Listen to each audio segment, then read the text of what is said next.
Hey, Jessup community, we have got a treat in chapel today. Pat Gelsinger is the CEO of VMware. They're a global cloud solutions company. It's a multi-billion-dollar enterprise, and Pat is an amazing leader. He's a leader in the technology world, and he's also a leader in the everyday world. He's known globally. He has a long relationship with Jessup. He has degrees from Santa Clara University and Stanford University, and he has an honorary doctorate from William Jessup University. I think I can say this personally without hesitation. There's no couple on the planet who've been more impactful here at William Jessup University. Pat was the chairman of the board at William Jessup when I arrived here. He, for the first 5 years of my presidency, continued to serve as the chair. He now serves on many publicly traded company boards. Pat has been my boss. He's been a mentor. He's a friend. I think I've been able to be a colleague to him. He and Linda have invested richly in the Jessup community. You're about ready to learn how to make effective decisions, not just as a leader, but over the course of your life. I hope you enjoy this chapel conversation with Pat Gelsinger.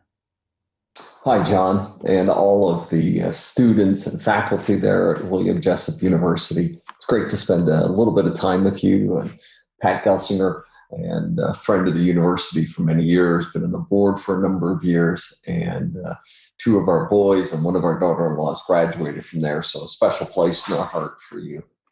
Thank you, John, for letting me share a few thoughts, and look forward to the Q&A in just a few minutes. The first thing that I would like to challenge all of you with, and if we were there in person, I'd ask you to raise your hands. How many of you are studying, preparing to be full-time ministers? And how many of you have other aspirations other than full-time ministry? And soon after I became a Christian in 1980, I was going through work and having a period of time as a young Christian, just a few months into the walk of faith. And all of a sudden, I felt God calling me to full-time ministry. And I'm like, God, what are you talking about? I had, was going to school, was loving computers and architecture and designing chips, and all of these things were coming together in a powerful way in my life. And I'm like, no, God, I don't want to go into full-time ministry. I don't want to be like John Jackson or Bryce Jessup. That's not what I have in mind. And I wrestled with God, argued with God, struggled over this for a period of time. And finally, God just wouldn't let go of me. And he said, and I came to this point in time where I said to God, okay, God, if this happens, and I laid a fleece before God like Gideon had, if this happens, I'll go into full-time ministry. And as soon as I gave up, as soon as I came to that point of giving God myself fully, the answer came back from God: the workplace is your ministry. And Colossians 3:23 and 24 became my life verse. Work heartily as for the Lord and not for men, knowing that you receive the inheritance from the Lord Christ. It is him whom you serve. And in that became my life journey. How do I use my workplace as a place for ministry and being full-time? So I'd ask that question to you again. How many of you are preparing for full-time ministry? And the answer is, if you've given yourself to Christ, the answer needs to be all of you are preparing for full-time ministry. I've been CEO now for the last 7.5 years. I've been in roles of leadership, and I've been in the technology industry for over 40 years now. Almost scary to say that out loud. And I started when I was very young, at 18 years old at Intel. And now after 40 plus years, it's been an incredible journey of technology contributions, creating things like USB and PCI and PCs and cloud. All of these I've had a hand in helping to create. But also out of that has come a journey of leadership. And I want to give you what I call my 5 L's of leadership. And hopefully out of these, some things that might be helpful for you to think about in your journey of leadership and impact. First, leaders lift their organization. In 2016, Dell and EMC were going through a merger at the time. And within a short period of time, it was rumored that I was being fired, that I was taking over for Michael Dell, that the companies were getting merged and collapsed together. Also, my son was going through cancer in this period of time. And he's, Josiah, one of the graduates from William Jessup, and he's now healthy and well, thank the Lord. I had also broken my foot, so I'm running around on a knee scooter around work. So all of this tumult and turbulence is going on. Our stock had gone from the 80s to the 40s. So everybody's there. So what's going to happen? Are we just going to be collapsed into Dell when this is all done? And in this period of time, I took on the mantra, I must be encouraged so I can be an encouragement. People would say, Pat looks pretty happy today. He knows more than we know. Things must be better than I thought they were. You must lift the organization, the people around you. That's what leaders do. They lift the organization. Second, leaders learn, not just as individuals, but also they create learning organizations. One of my favorite mantras or little management sayings is make new mistakes. Clearly, you want to learn from those things that you've done in the past. You don't want to hide them in a closet. You want to put them on the table.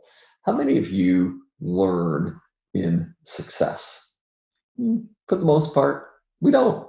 We're arrogant, we're egotistical, we've done these things, we're very confident. Instead, you learn in failure. You learn in challenging. You need to embrace those times and make sure it's okay for your teams, your organizations to learn in those periods challenge and failure. Make new mistakes. This is a personal, but also a organizational capacity. Read insistently, from the masters, from history, from other figures over time. And through every one of those, what can I learn? I like to see as people show up for meetings that I'm in. I want them to have ideas and data to support those ideas. If you just have an idea and no data to support it, that's just a random opinion. But can you defend it? Can you share? Can I learn from you? I also want people that have different points of view, diversity of thought. If you think exactly like I do, one of us is redundant in that process. You need to be a learner, and you need to build organizations that learn. Next, links. A leader has a perspective. They see more. They see across the organization more. And they need to link their teams, their people. They have to demand teamwork of them. Often I'll have one of my staff members call me up or come into my office when we were allowed to come into offices. And they'll, I need to do this, but Ray or Fred or, Rajiv or, they have a different point of view. And I says, well, have you met with Ray, Fred, or, Amy to work it out? Well, I wanted to give you my point of view. No, you go work with them. You need to come together with proposals. And maybe you agree, maybe not agree, but I need to link the organization. I need to insist that they go partner, work together. Because the leader sees more, but he also is in the position where he enables people to come together, to be able to partner, to be able to see things that they can't see individually. A leader links. Leaders also need to listen. One of my little phrases I like to use is HIPPO, the highest paid person's opinion. And if you're in a room where you're the senior person in the room, if you express your opinion first, that pollutes everybody's opinion because they all, what did the boss say? You need to listen. God gave you 2 ears and 1 mouth. Use them in proportion. You also need to listen to the noise. If consensus is forming on a certain idea, that doesn't help you all that much, actually. You want to listen to the noise. Who are the dissenters, or what are the dissenting opinions to that idea? Those are far more valuable. I had a big project going on at Intel on one occasion, and pretty much everybody was sort of going down this path that this was the right thing to do. But one of the senior technical leaders was in stark contrast to the consensus opinion. his opinion was the most important one to me. I needed to know why this leader, this strong technical guy who I had great respect for, why was he of a differing opinion? And it turns out his idea was the right one. And I needed to invest in and listen to that dissenting perspective. Also, leaders need to have mentors that they listen to, a set of trusted partners. And as I think about each one of you as you begin your lives, your careers, who are those people that are investing in your life that you're listening to and learning from on a consistent basis? Those are the most important. And even now, as a very successful CEO and in this position of leadership that I'm in, I still have mentors today. And one of those, retired tech CEO, who every week we get on the phone and we chat about life, about family, around marriage, and around my role as a leader of my company. And in the Bay Area, leaders need to listen. And these three L's, learns, links, and listen, to me, taken together, form the center of decision making. And as I think about these three taken together, you're learning, you're linking these ideas and teams and people, and you're listening carefully.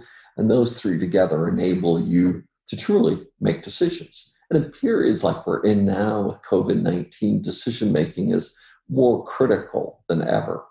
And as I think about decision, one of my other favorite mottos is figure out where you want to go and then get there faster. Eliminate as much distraction as possible. Be super clear on your priorities. Learn, link, and listen across the many inputs that you're getting. And then decide where that point in the future is, and then do everything you can to get there faster. And finally, my fifth L is loves. Leaders love their organization. They love their teams. They love the people in the teams, the individuals and their families, the communities that they're in. And if you don't love what you're doing, you probably are not at the right spot. Get out of that chair so somebody who will love that organization, and in transparency and in authenticity, the organization sees that you love them. They rally behind it. Even when you make mistakes, they know that you are so committed to the success of the company, of the project, of the team, of the individuals of the team. They'll follow you anywhere, and they just lift you up. And as you continue to rise in success, your ego will naturally want to rise with it. And you need to do exactly the opposite. Become more humble, more transparent. People will see, people will know, people will feel that. And that makes your leadership so much more powerful as you look to the future. And as they look to who they want to be working with, who do they want to be following over time. So these are my 5 L's of leadership: lifts, learns, links, listens, and loves. And these taken together have formed the core of who I am and how I think and how I manage my organizations that I'm in. And hopefully they form some thoughts that might be helpful for you today. And with that, I think John and I are going to spend a few minutes in Q&A now. Thank you so much.